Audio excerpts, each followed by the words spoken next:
लेकिन अलग अलग जगहों से तनाव की खबर आई, बवाल की खबर आई, वार्निंग की खबर आई और ऐसे में कई सारे सवाल थे। सवाल पूछे अखिलेश यादव ने, कहा कि क्या कार्रवाई की गई, जवाब हम यहाँ पर दे रहे हैं। देखिए कैसे इलेक्शन कमीशन ने जो ये शिकायतें आई हैं उस पर कैसे कार्रवाई की है ये अब आपको बताने जा रहे हैं। समाजवादी पार्टी ने देखिए इलेक्शन कमीशन से गड़बड़ी की शिकायत की, अखिलेश यादव ने शिकायत की थी, ट्वीट्स किए थे, कई बातें कही थी और मतदाता की आईडी चेक करने की शिकायत की थी। ऐसे में पुलिस वाले आपको बताया आईडी चेक कर रहे थे, अखिलेश यादव की तरफ से ये शिकायत दर्ज करवाई गई। समाजवादी पार्टी ने बकायदा वीडियो जो है चुनाव आयोग को भेजा था। शिकायत के बाद इलेक्शन कमीशन ने एक्शन लिया, कई पुलिस वालों को सस्पेंड किया गया है, उन पर कार्रवाई की गई है। तो ये कई शिकायतें जो मिली थी उस पर कार्रवाई की गई। लेकिन आपको बताते हैं कि शिकायतें सिर्फ अखिलेश यादव ने नहीं की थी, भारतीय जनता पार्टी ने भी कई जगहों पर प्रश्न खड़े किए थे, समाजवादी पार्टी ने भी शिकायत की थी और कैसे एक्शन उस पर हुआ है चलिए वो जानकारी अब जल्दी से आपको दे देते हैं, बता देते हैं। ये तो हमने बताया कि अखिलेश यादव ने जो शिकायत की थी उस पर क्या हुआ, लेकिन जो दोनों पार्टीज की तरफ से शिकायत की गई उसमें क्या हुआ। इलेक्शन कमीशन को देखिए चुनावी गड़बड़ी की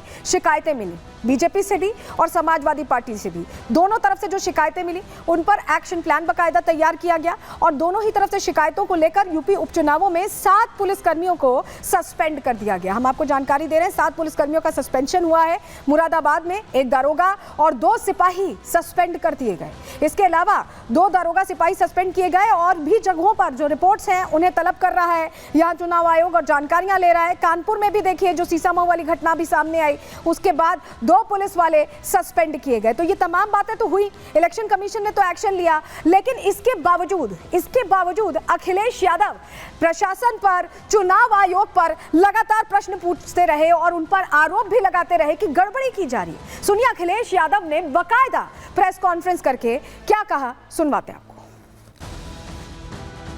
इतनी शिकायतों के बाद लगता है चुनाव आयोग की इंद्रियां काम नहीं कर रही हैं, न उसे दिखाई दे रहा है न सुनाई।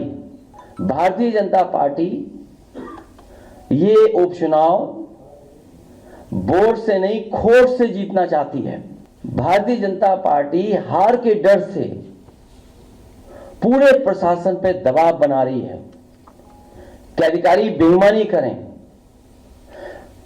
मैं अपने मतदाताओं से अपील करूंगा, एक नहीं कई बार वोट डालने के लिए जाएं, डटे रहें और वोट डालकर ही आएं।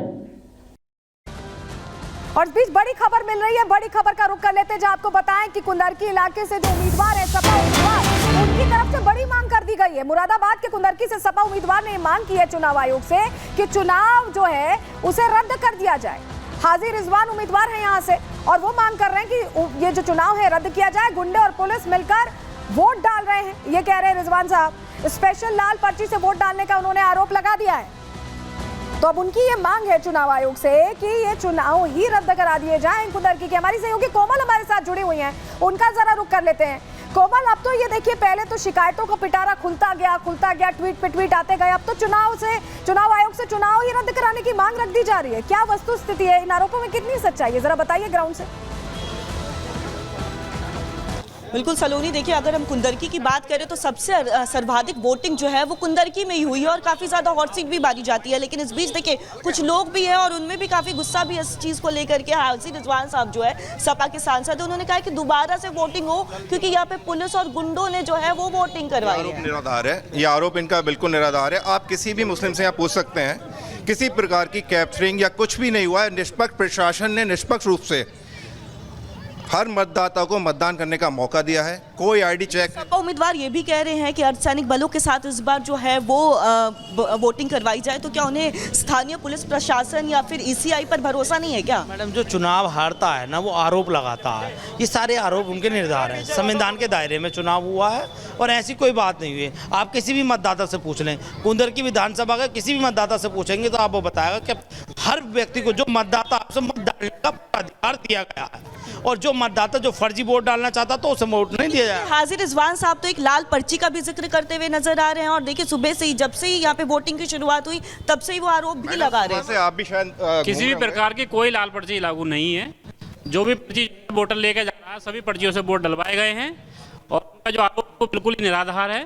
ऐसा कुछ ठीक नहीं है किसी कोमल, पर्ची का तो जिक्र जो अगर आप उन्होंने बता किया रही है, हैं, लोगों से जो तो बात ये कर रही हैं, लोग भी कह रहे हैं कि आरोप निराधार हैं। बहुत शुक्रिया आपका कोमल, जुड़ने के लिए और जानकारियां देने के लिए। मेरे सभी सहयोगियों का बहुत शुक्रिया जुड़ने के लिए और जानकारियां देने के लिए। लेकिन इस बीच आपको बताएं कि धर्मेंद्र यादव भी यहां पर गुरेज नहीं कर रहे हैं अधिकारियों पर आरोप लगाने से। सुनवाते हैं जरा। बीजेपी ने अभी आरोप लगाया है कि फर्जी वोटिंग करवा रहे हैं आप लोग। ये पेशबंदी है। लगातार प्रशासन अन्याय अत्याचार कर रहा है। जनमानस में इस बात का बहुत आक्रोश है और उस आक्रोश को दबाने के लिए इस तरह की पेशबंदी की बातें हैं। अगर कोई है तो उदाहरण सामने दें, विजुअल्स दें, उसके दें। आप भी तो आरोप लगा रहे हैं कि आरोप लगातार विजुअल्स चल रहे हैं। क्या आपके पास नहीं है? ना हो तो मैं आपको भेजूं?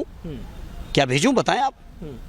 नहीं देख रहे पूरे उत्तर प्रदेश के अलग अलग इलाकों में किस तरीके से हमारे कार्यकर्ताओं के बस्ते फेंके जा रहे हैं, हमारे मतदाताओं के वोट रोके जा रहे हैं, हमारे मतदाताओं के पास वोटर लिस्ट से लेके, पर्ची से लेके, आधार कार्ड से लेके सारे जरूरी कागजात होने के बाद भी उन्हें बूथ से बाहर निकाला जा रहा है। हमारे तमाम जहाँ मतदाताओं के हमारे एक तरफा वोटिंग जहाँ होनी है, उन वोटरों को रोकने के लिए तमाम तरीके के हथकंडे अपनाए जा रहे हैं, पुलिस द्वारा रोके जा रहे हैं। वो चीज़ें विजुअल्स अगर आप पे ना हो तो मैं दूँ आपको, और होनी चाहिए जागरूक पत्रकार होने। चुनाव आयोग के एक अधिकारी से मैं बात कर रहा था अभी कुछ बूथ पहले, पिछले बूथों में, तो उन्होंने कहा कि आरोप लगा रहे हैं, हम जब पहुंच रहे हैं तो ग्राउंड पे तो उनके जो लोग होने चाहिए वोटिंग बूथ पे वो भी नहीं मौजूद। अब वो अगर आंख बंद किए तो उसका तो कोई इलाज नहीं है। तो देखिए, मीरापुर में हो हंगामा हुआ, अधिकारियों पर आरोप लगाए गए। इस बीच एनडीए को ये डर है कि मीरापुर में कुछ और चल रहा है। क्या पूरा मामला, चलिए ग्राफिक्स के जरिए आपको बता रहे हैं। मीरापुर में एनडीए प्रत्याशी को गड़बड़ी का डर सता रहा है। क्यों सता रहा है बताते हैं आपको, अगली स्लाइड दीजिएगा।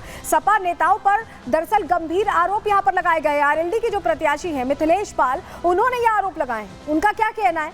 उनका दरअसल यहां पर यह कहना है कि क्षेत्र में जो विपक्षी दल है उन्होंने बाहर से लोगों को बुलवाया और मदरसों और मस्जिदों में असलहा यानी हथियार छुपाए गए हैं। सपा फर्जी वोटिंग कराने की फिराक में है, ये भी कह रहे हैं मिथिलेश। और पुलिस प्रशासन सपा का साथ दे रहे हैं, ये भी कहा गया है। बीजेपी समर्थकों को केंद्रों से भगाया जा रहा है। जो घटना सामने आई थी करहल में, उसी तरह की बात मीरापुर के लिए भी कही जा रही है कि बीजेपी समर्थकों को यहां से भगाया जा रहा है। क्या कहा है मिथिलेश पाल ने, जो प्रत्याशी है इस इलाके से? सुनवाते पहले आप। बाहर से कुछ अन्य विधानसभाओं से कुछ लोगों को बुलाया है और वो फर्जी वोटिंग के उसमें है, फर्जीवाड़ा करना चाहते हैं और फर्जी वोट पड़ रही थी और मदरसों में और स्कूलों में वहाँ उनको रुकाया गया है असले से। जो फर्जीवाड़ा करेगा वही शिकायत करता है, वही लोग फर्जीवाड़ा कर रहे हैं और वही लोग शिकायत कर रहे हैं, जिससे उसकी आड़ में आसानी से वो फर्जीवाड़ा कर सके। बड़ी खबर आ रही, जहां मीरापुर में बवाल पर मुजफ्फरनगर डीएम का बयान आया कि ककरौली के पास दो पक्षों के बीच झगड़ा हुआ था। ये डीएम ने आधिकारिक बयान दिया है। उस घटना के बाद पुलिस ने समझाकर हटाने की कोशिश की और भीड़ से कुछ लोगों ने पुलिस पर पथराव किया है। डीएम ने बात कही है और भीड़ को खदेड़कर हालात सामान्य किए गए हैं। डीएम ने यह जानकारी दी।